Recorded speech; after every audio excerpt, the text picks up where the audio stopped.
2 months after 9/11. Get out of it! Get out of it! A passenger jet The house started vibrating. slams into Queens, New York. The whole street was covered in flames. 265 people are dead. What the hell happened? I will never forget this. It looked just like September 11th. We asked for air cover. New York City has that. Many fear the crash is no accident. Everybody thought it was a terrorist attack. This was probably the most complex investigation that I had ever directed. It came in fast and steep. Let's hope it's not what we think. Mayday, mayday.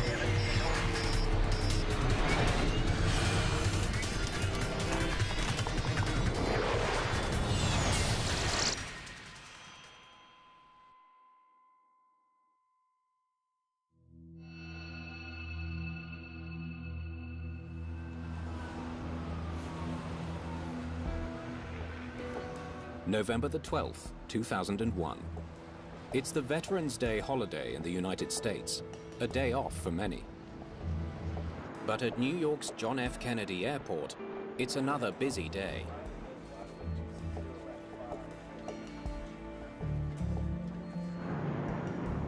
American Airlines Flight 587 is carrying 251 passengers en route to the Caribbean. I always pack too much. The crew is preparing the plane for takeoff. Your leg, you check the rudders. Rudders check. Okay. Taxi checklist is complete. Captain Ed States is a former military pilot who joined American Airlines 16 years ago. Leads on. Temperature check. I'm just gonna double check the winds here. First Officer Sten Molin will be the pilot flying today. 101.1. Winds checked. He and the captain had flown together quite a bit before and liked flying together. So in that aspect, this was a normal trip. Takeoff data is set.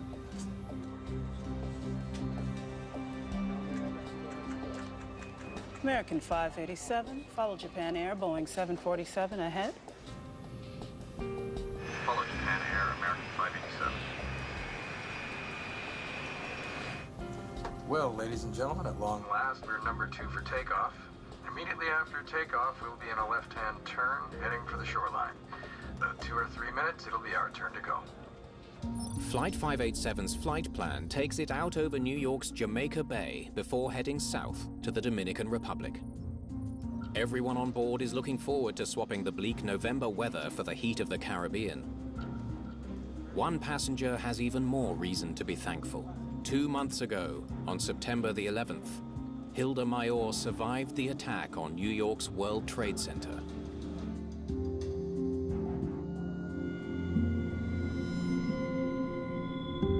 She was working on the ground floor when terrorists flew 2 airliners into the Twin Towers, killing more than 2,500 people.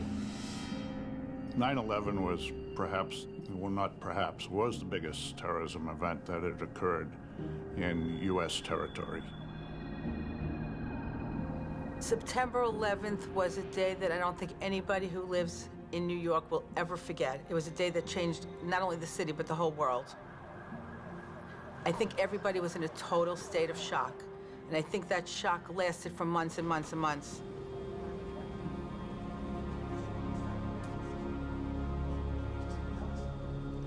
American 587, Kennedy Tower.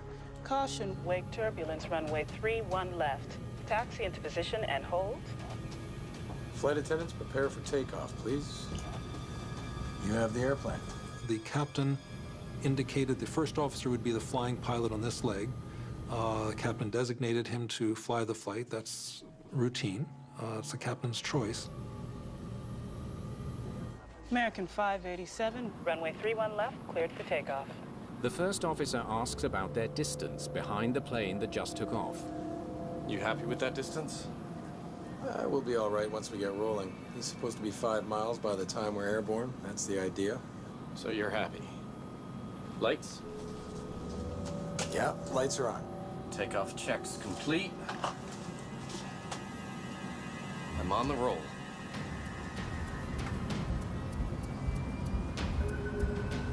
Thank you, sir.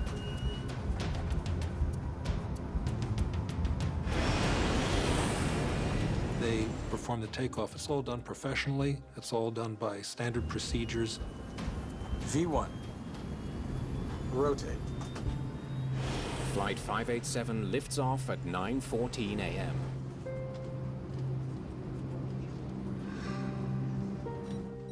American 587 Heavy, climb and maintain 13,000.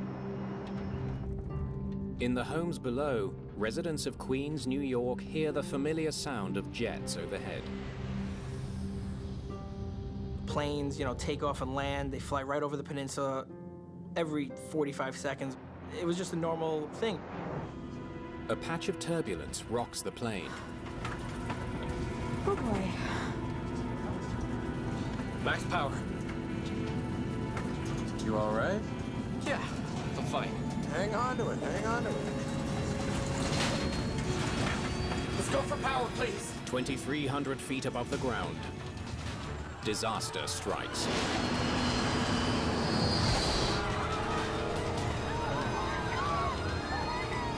The plane is losing altitude and falling out of the sky. Holy crap.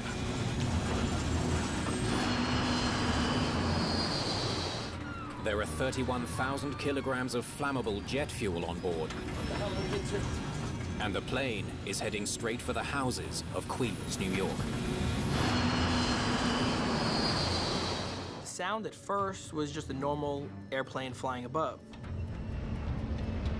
I was still in bed, kind of half sleeping, half awake. As it started to get louder, that's when you felt a little vibration. We're stuck in it. Tower, look to the south. There's an aircraft crashing. Airplane going down. Get out of it! Get out of it! Get out of it!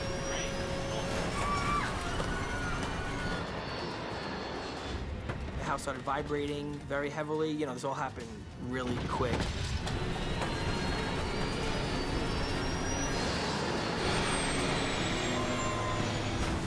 The fuel ignites a massive fireball, engulfing several homes. Plane crashed pretty much like in the backyard in the street, exploded. My whole window was bright orange, really loud, really bright.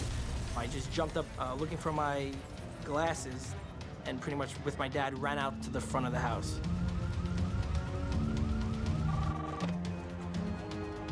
Are you missing any flights? American Airlines Flight 587. We ran out the front door. All I could see, because I didn't have my glasses, I couldn't find my glasses. The whole street was covered in flames. My whole side of my house was covered in flames, and there was just black smoke billowing up, like really high. What the hell happened? I remember looking back into my house, and the whole kitchen area was just black. It was all thick black smoke already. Fire rips through the quiet neighborhood, and a city still in shock from the events of 9/11 is plunged back into fear and chaos. See my eyes and I scream, everybody go out! Fish back up. It looks like a war zone. Jason's mother, Lois, is driving to work when she gets the most terrifying call of her life. My husband was screaming hysterically into the phone, "The house is burning down, the house is burning down, come home." And in those moments, I went into a state of panic, thinking I didn't know where Jason was. I drove towards Rockaway, and I will never forget this. It looked just like September 11th. All I saw was the black smoke and the flames for like what looked like a mile. The whole area looked like it was on fire. And I realized that my house was like gone. And I was just I was in total shock. We're over here! I heard Mark and Jason scream, "We're over here." And I turned around and I saw them and I ran over and I almost fainted. Then I remembered screaming to them, "What happened?" And they're telling me a plane crashed. The horrific scene seems to echo the events of September the 11th. All 260 people on board the plane are dead, as well as 5 people on the ground. Everybody thought it was a terrorist attack. Many people fear the worst.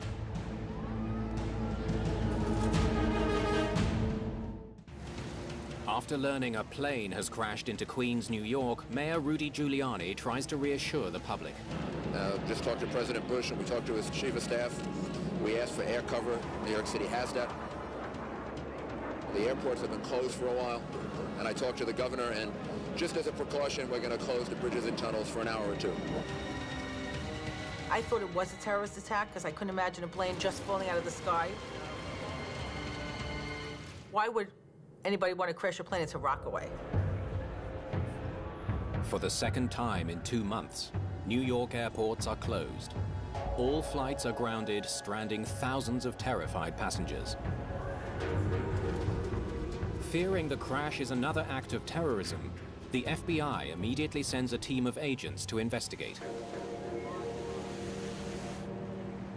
Send anyone who saw what happened over to me, okay? Barry Morn is the assistant director of the FBI's field office in New York City. 8 weeks earlier, he was at the scene when the World Trade Center collapsed. He pulled his team out just before the Twin Towers came down. We were still heavily involved in the investigation of 9/11. So when I heard about it, I immediately got concerned as to, was this another terrorist attack? But the FBI isn't working alone. This is first and foremost a plane crash. This investigation is being led by the National Transportation Safety Board to make sure that the facts are fully known to the American people. The NTSB sends its own team of experts to Queens. They face a daunting challenge. A passenger plane and 4 houses demolished. The two agencies are searching for clues that are going to be very hard to find. This was probably the most complex investigation that I had ever directed. Robert Benson is a 17-year veteran of the NTSB. He has investigated 30 major accidents. He's in charge of a team of 21 investigators. We like to think we enter any investigation with an open mind, but we're all human beings. And this accident occurred so close to the tragedy of 9/11 that we naturally jumped to conclusions. Then we had to force ourselves to back up and carefully study the evidence. Make sure it's all in one place. Murphy, how are you? Inspector Murphy, Agent Mon, FBI. Investigator Brian Murphy is the NTSB's structures and materials expert. He's a veteran of many crashes, but this one hits close to home. He has close ties to this neighborhood. I hadn't given it much thought until I had seen the church where we'd buried both of my grandfather and my grandmother. St. Dennis is right there. So, and then it came back, and when I walked over to 129th Street, I remembered, being a kid, and my cousins and I were all there. It came in fast and steep. Let's hope it's not what we think. The NTSB and the FBI will work the crash site together until one important question is answered. Was this terrorism, or was it an accident? Airplane parts go in the bins. Everything else stays here for now. The crash site is a chaotic mixture of household debris and plane wreckage. Sorting one from the other is a difficult task. Sorting between home and airplane has to be done. I don't want to take all of the 5 homes home with me to sort through. I mean, you want to try and do as best a job you can while you're on site to make sure you isolate airplane, and you also don't want to leave any airplane behind. Definitely not from our plane. Thanks. We've been doing this a long time, of course, and we can recognize an airplane by only looking at about 10% of it. But to a layperson, the destruction of the fuselage and the wings was so great that I would venture to say a layperson would have trouble recognizing it as an airplane crash. Flight 587 crashed into a densely populated neighborhood. Hundreds of people saw the plane come down and are eager to tell their story. I heard a noise. I looked up in the sky. I saw a plane. I saw fire coming out of it. The plane blew up in half. It blew in the air. I was half asleep. It's a sound that got me up. It was real loud. Witness reports fuel concerns this was a terrorist attack. Some of the witnesses were saying they saw the plane explode in the air, that they saw a huge fireball, and sounding like it had been a bomb on board. If there was a bomb, there should be evidence of it in the debris. Experts would be physically examining all of the parts of the plane to see if there was any indentations or outward movement of the plane indicating that the explosion was inside and pushed everything out. Any chance this plane exploded from the inside out? And they weren't finding any of that. The twisted metal reveals no evidence of an explosion. But there are other signs to look for. They would be looking for any explosive residue in any parts of the plane, which would usually tells us that this occurred because of an explosion. Investigators take swabs from the debris and send them to be tested for explosive material. We did a number of other things too. We went over to the airport and we talked to the baggage handlers, we talked to the airline personnel. You know, did they note anything suspicious pertaining to the passengers on this flight? The two agencies could soon get the answers they need. Within a day of the crash, searchers find both the cockpit voice recorder and the flight data recorder. Hallelujah.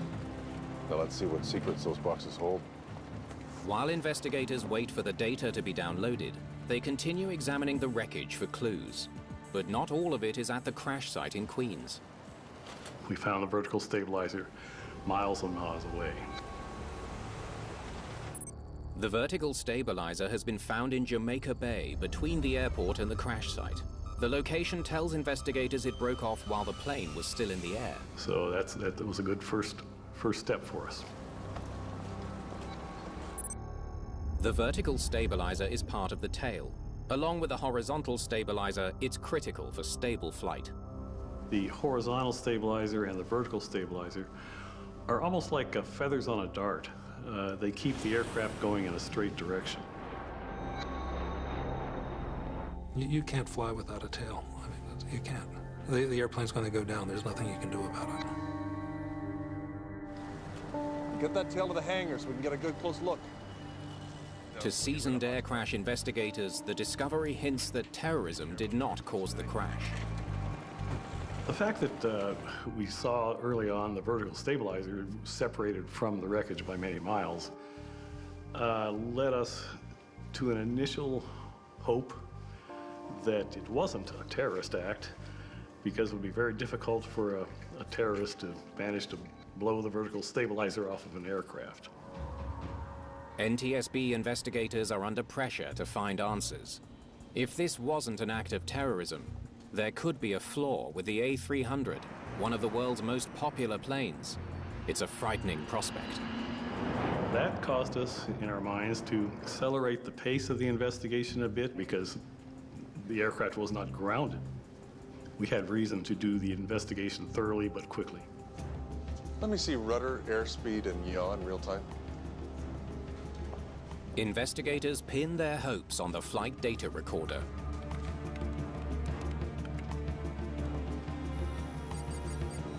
They immediately notice something unusual. Look at these rudder inputs. The rudder helps pilots turn the plane by deflecting the oncoming air. The more it pivots, the more the air is deflected and the sharper the turn. What is going on? From the flight data recorder, we discovered that the rudder had been moved back and forth rapidly several times. We didn't know why. Could have been caused by the pilots, one or both perhaps, reacting to something. Investigators are intrigued. It looks like the pilots were having trouble controlling the plane during the last 30 seconds of the flight. A few seconds later, the plane pitches down suddenly and accelerates. The dramatic motion can only mean one thing. This is the moment the tail came off the plane. Here they go with the rudder, and then 7 seconds later, the stabilizer snaps off. I don't get it. Investigators hope the plane's cockpit voice recorder will tell them why the pilots were having so much trouble controlling their plane. You ready to go? And why the plane's tail came off in midair. The CVR is an amazing device. It's a digital tape recorder that records all noises in the cockpit and noises even some outside the cockpit. They listen to the last few moments of the flight. If a bomb brought down the plane, they should hear the sound of the explosion. Little wake turbulence, huh? Yeah. Investigators listen as the pilots discuss hitting the wake from another plane. It seems Molin wants more speed to help them fly through it. 250 knots, thank you. Max power. You all right? Yeah, I'm fine. Hang on to it. The investigators listen for the sound of an explosion. We heard loud pops and snaps, and especially loud noise. 1558. That's the tail coming off. They match the timing of that sound to the FDR data. And we could pinpoint exactly to the second when the vertical stabilizer came off. Holy crap! What the hell are we into? We're stuck in it! Get out of it! Get out of it! Get out of it! Onboard explosions also have a distinct sound pulse. I didn't hear anything that sounded like a bomb. And we didn't hear that on the CVR. There's nothing on the recording to indicate a bomb exploded on the plane. Not only that, but lab results confirm there's no trace of explosives on any of the debris. No signs of an incendiary device being on board. No claims of credit. No suspicious activity either at the airport or even with the passengers themselves. Nothing on the flight recorder. No explosion. This was in all likelihood either a mechanical error or a pilot error. I'm not surprised. It seems consistent with what we're finding. Once determination is made that it's not a criminal matter, Let's wrap it up, guys. We're done here. then we totally go away, actually. The FBI leaves the investigation in the hands of the NTSB. Once we could eliminate a terrorist act, then the investigation took on a different focus. We were sure now it was an aircraft accident. All right. Back to the wreckage. Let's figure this thing out.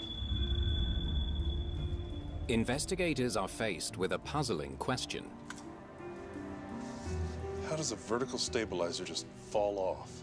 I've been investigator in charge of the NTSB for, at that time, 20 years or so, and I had never seen anything quite like this.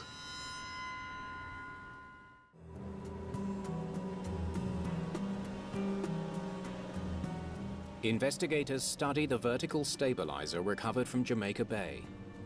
They look for any clues that might explain why it broke off.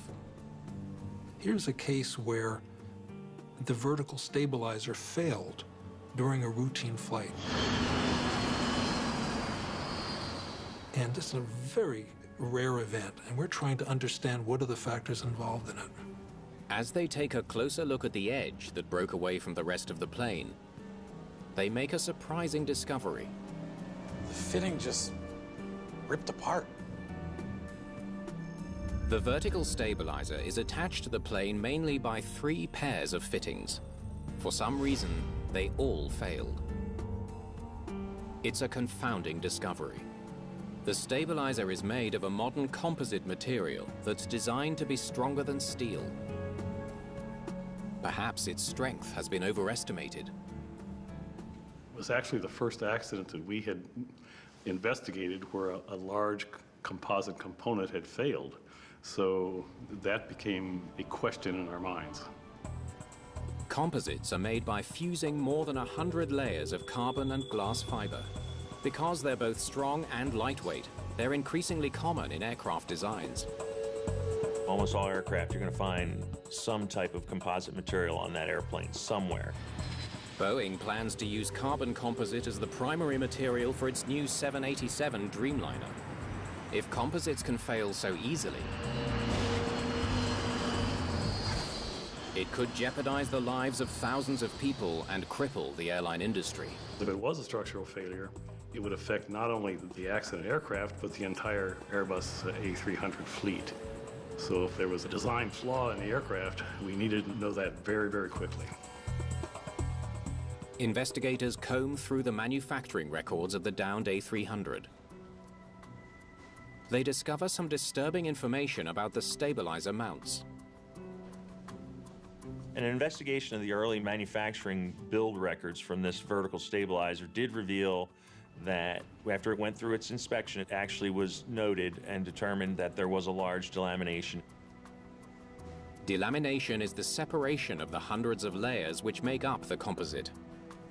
In other words, the material literally begins to peel apart. You would see a reduction in the strength of the overall piece of structure, quite possibly due to that delamination.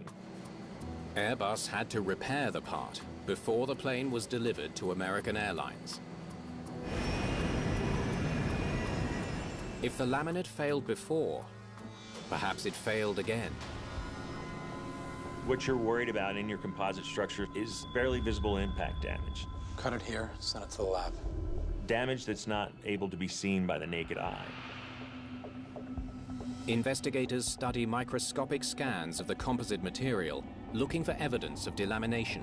It looks fine to me. They come up empty. There's no sign that the composite is peeling apart. If the material wasn't the problem, then perhaps it's the design of the mounts that's faulty. To test the design of the stabilizer mounts, investigators enlist the help of the manufacturer. Airbus was a great party to the investigation. They were very eager to get an answer, very eager to defend their product. All right, ready to start the test? Let's go. Investigators want to know if the fittings really can withstand 100,000 pounds of force as they're meant to. Stop it there.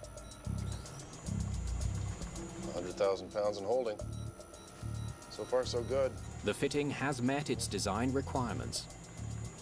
So this, in essence, confirmed the fact that the design of the vertical stabilizer attach points was good. But the test isn't over. Let's keep going. Investigators apply more pressure.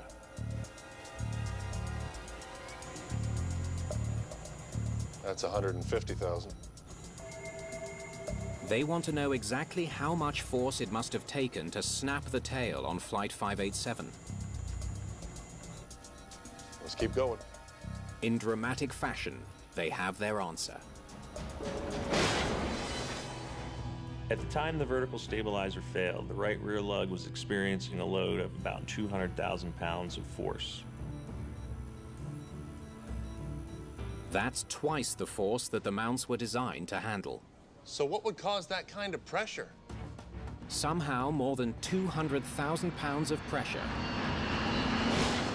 ripped the tail fin from the plane, a force far stronger than anything an A300 should normally encounter.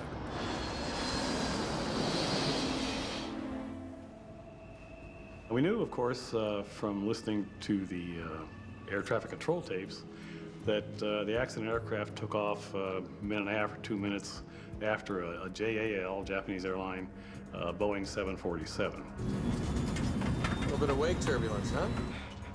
Yeah. The captain says, a little wake turbulence, huh?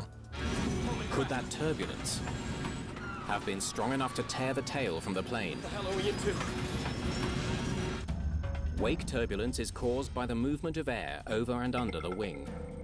When the two streams of air meet at the wingtips, they combine to create a powerful vortex that trails behind the plane. So you can almost imagine two tornadoes coming off the wingtips of an airplane. The effects of wake turbulence vary upon the size of the aircraft encountering the turbulence.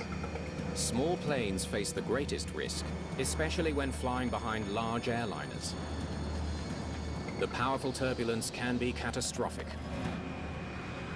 Pilots are trained to avoid the wakes coming off planes ahead of them by staying back a safe distance. Investigators wonder if the pilots of Flight 587 miscalculated that distance as they waited to take off behind a jumbo jet. Japan Airlines 47 Heavy, runway 31 left, cleared for takeoff. The JAL flight took off at 11 minutes after 9. American 587, Kennedy Tower. Caution, wake turbulence, runway 31 left. Taxi into position and hold. You have the airplane. They had been cautioned about wake turbulence behind the 747 by air traffic, so they would all have been aware of it. A minute and a half later, Flight 587 was cleared to take off in the same direction. American 587, runway 31 left, cleared for takeoff. Investigators know the first officer was concerned about their distance from the 747. You happy with that distance? We'll be okay once we get rolling. He's supposed to be 5 miles by the time we're airborne. That's the idea. So you're happy? Lights? Maybe they got too close. If the pilots misjudged the distance to the plane ahead, I'm on the roll. Airport radar information should reveal their mistake. Investigators plot the paths and distance of the two planes. Never closer than 5 miles. They should have been fine. Their calculations show that Flight 587 was flying at a safe distance. The wake should be too weak to be dangerous. The separation was entirely within Federal Aviation Administration regulations. But after they hit the wake, the tail falls off. Was this some kind of super wake? Our job then became to figure out how strong the wakes were. Many factors can influence the intensity and direction of wake turbulence, the strongest of which is weather. Weather and wake turbulence go hand in hand in a sense. In fact, wake turbulence is almost a weather phenomenon. I mean, it's air movement. In a perfectly calm wind condition, for instance, the wake turbulence off of an aircraft goes straight back and affects anything straight behind it. If you have a crosswind, the wakes off the tips of the wings actually blow with the wind. They remain rotating, but they move. Winds were just 11 knots. Investigators discover that there was very little wind as Flight 587 took off. That may have made things worse. There was no wind to help dissipate the vortex. NASA scientists conduct a study to determine exactly how strong the wake would have been. They said at the time of the encounter by the accident aircraft, the wake from the 747 had dissipated 20 to 40% or so. The vertical stabilizer can withstand almost 200,000 pounds of bending force.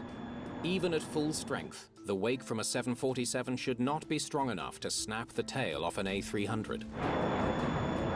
At 80% of its strength, it could not have done any damage at all.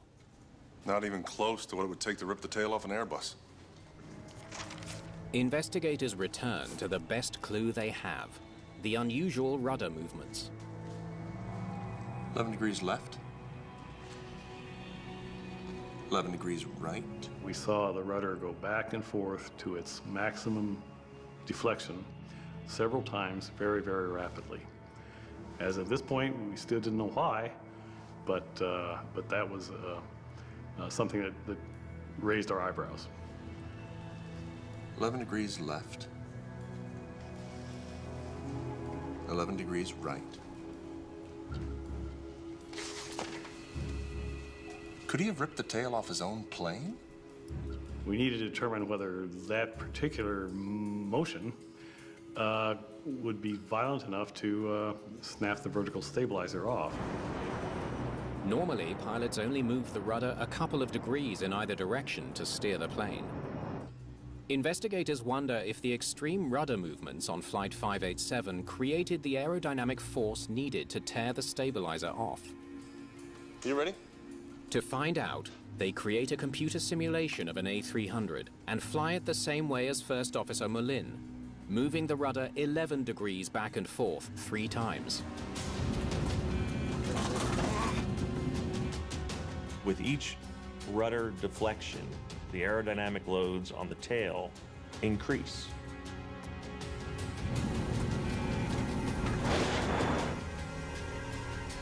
There.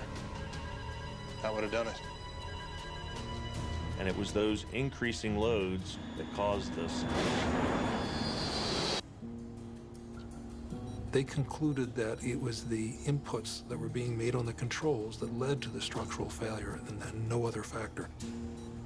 Well, he's doing it to himself. And by way of analogy, you stick your hand out a car window going 60 miles an hour, and you can feel it being pushed backwards. Well, try sticking your hand out the window when you're going 250 miles an hour. Well, you probably lose your hand. What was he thinking? The discovery finally explains what happened to American Airlines Flight 587. But it doesn't explain why. So now we've eliminated several items, and we're starting to look at the actions of the flight crew very carefully. It's clear the pilots should have had no trouble handling the amount of wake turbulence they experienced on takeoff. Our studies through NASA indicated that the strength of the wakes were not that severe. They were easily manageable. Normally in wake turbulence, an airplane, especially as large as an A300, can respond itself to the wake turbulence. There's a momentary discomfort. Oh boy. And then the airplane resumes normal flight. But that's not what happened on Flight 587.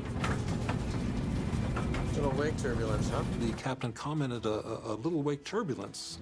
Yeah. He may have been questioning the first officer's response. And he was just saying, you know, it was not that big a thing, was it? You all right? Yeah, fine. What's surprising was the first officer's response. There really should not be a call to have that kind of aggressive actions to it. They don't understand why an experienced pilot would move his rudder so violently to fly out of the wake.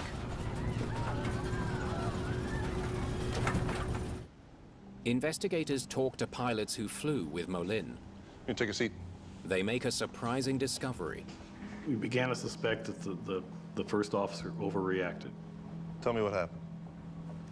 There was one unusual aspect that was disturbing, that he had a history of responding very aggressively to wake turbulence.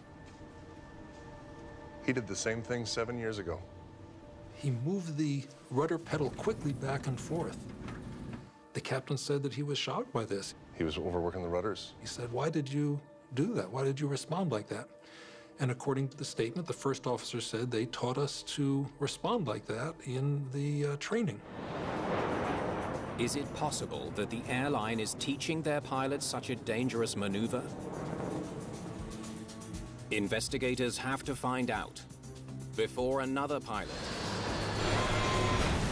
makes the same mistake. Get out of it! Get out of it! Holy crap! Investigators believe the first officer was following his training when he overreacted to wake turbulence. They discover that one of the situations Molin trained for likely taught him a dangerous lesson. American Airlines pilots are trained to recover from steep rolls, up to 90 degrees wing down, an almost unheard of occurrence. This isn't what happens in flight. You recover much quicker. You roll the airplane 5 degrees and then you put it back. You never let it get to 90 degrees. There's no history of this. Wait for 90 degrees. To make the exercise more effective, unfortunately, the simulator was programmed not to respond to any pilot inputs within the first few moments. Recover now. Recover now. The only way to recover is with sustained rudder inputs. That's a situation I never want to be in. Investigators wonder what trainees were told about the cause of the sudden upset. And what did they say would cause such a situation? Well, that explains everything. It was an example of training that did not equate to reality. They learned that some trainees were presented with an impossible scenario. For this drill, there's a Boeing 747 just ahead of you. When you encounter his wake, the upset will begin. They were told that wake turbulence would induce the sudden roll. The wake turbulence rarely tilts you more than 10 degrees in any direction, and it's easily recoverable. Unfortunately, the exercise was exaggerated. The airplane banked one direction a little bit and then went very strongly to 90 degrees, which is a tremendous bank in the opposite direction. We determined that they were actually providing, inadvertently, providing some negative training to their pilots. That led us to the conclusion that he overreacted, and we had the reasons why. Little wake turbulence, huh? Yeah. First Officer Molin was trained to believe that severe wake turbulence could cause a catastrophic upset.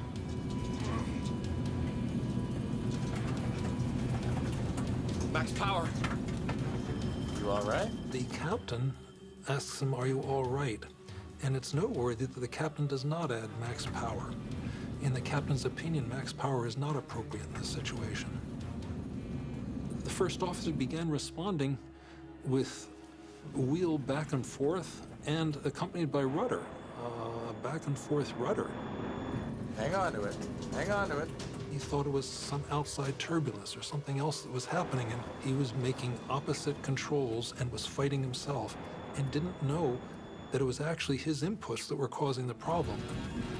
First officer overreacted on the rudders. He didn't let the aircraft stabilize in one position or the other, so it hits a stop and then whips itself back and forth, and this creates huge loads on the vertical part of the fin. The first officer's actions stressed the vertical stabilizer until it breaks under the strain. What the hell are we into? Get out of it! Get out of it! Get out of it!